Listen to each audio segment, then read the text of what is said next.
Welcome back to the channel.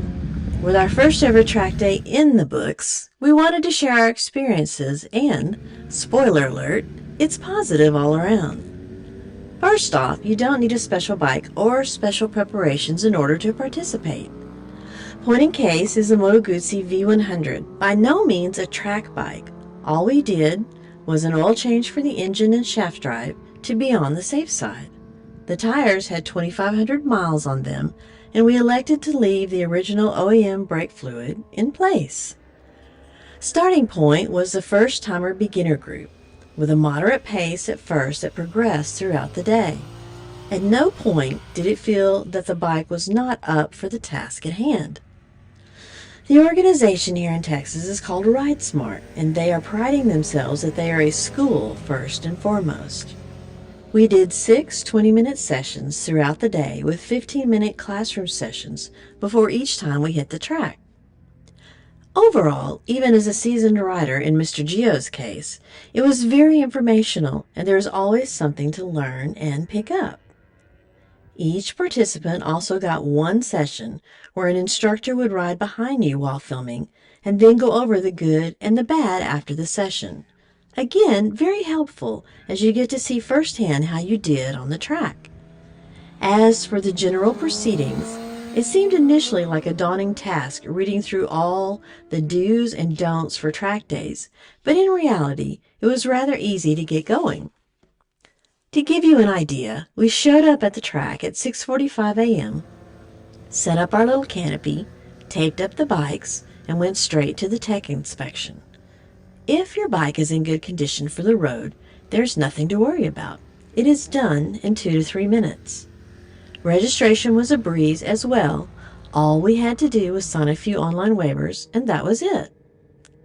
All in all, it took about an hour to have all of these tasks done, with the only thing left to attend the initial riders meeting, which lasted about 15 minutes. After that, it was a constant rotation of classroom, track time, and breaks in between.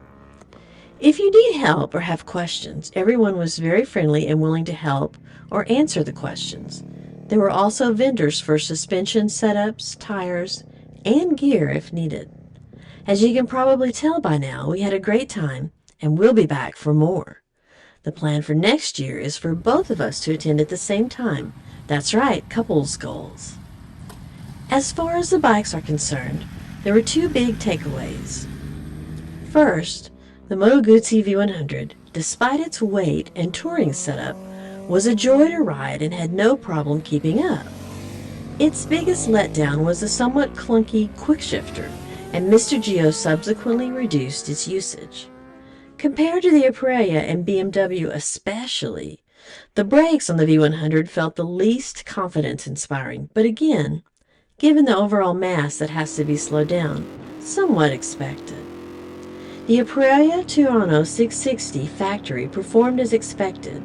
It felt right at home, with the only complaint being the power hole at the 4,000 to 5,000 RPM range. So you really need to keep it above that level for instant rapid acceleration. Its only real problem in our case was that we had the BMW. Can we take a minute to talk about the BMW M1000R? What an absolute weapon for the track. And mind you, ours is 100% OEM. Everything on this bike works to perfection. Trail braking into the corners is such a breeze and makes you look much better than you actually are.